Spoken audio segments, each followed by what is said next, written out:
Now then, it must be one of the hardest things to do, to pursue a sporting career while being treated for cancer. Well, that's just what Norfolk darts player Roz Bulmer has had to cope with. But her illness didn't prevent her from making her debut at this year's World Championships, organised by the British Darts Organisation. Well, we're delighted to say that Roz is with us here. Roz, thanks for coming in. I mean, just tell us a little bit more about the story and the background to it, and how you got to where you did in the darts championship as well.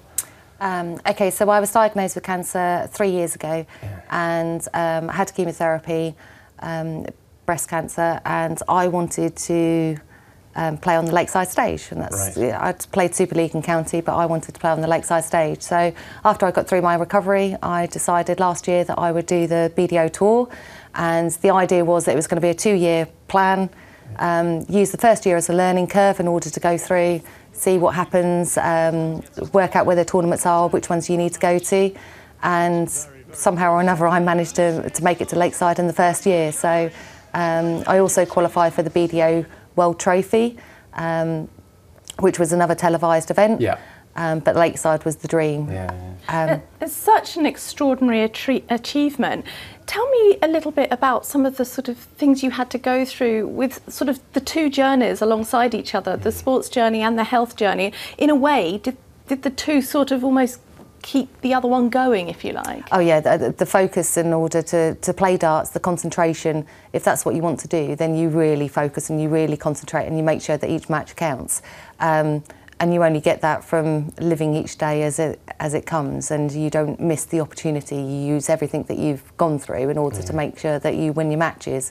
And we saw you in that shot there, and just getting to Lakeside, I presume, was the achievement. You went out in the first round, but that it kind of is irrelevant, isn't it? Yeah, that was more. It was more about getting there in the first instance. Literally, I've had 2 lots of chemotherapy leading up to Lakeside. I've spent 20 days in December sleeping because I can't do anything else because it just wipes you out. Up until Thursday before Lakeside, which was on the Saturday, I didn't know whether I was going to get hospitalised with a chest infection or not. So to actually make it on that stage was just a dream. And I also managed to pick up my BDO Personality of the Year. Yeah, some personality. So, yeah, absolutely, and so well deserved. So tell us what's next then for you? So I really need to concentrate on being ill and getting through chemotherapy. I'm hoping to return back onto the BDO tour for Denmark. So Denmark was one of my favourite competitions. And it was the best competition that I had. And I managed to pick up 41 points there, which I will now lose. So yeah, pretty confident you're going to build up those points again though, Roz. So thanks so much for coming in and telling us all about it. Thank you.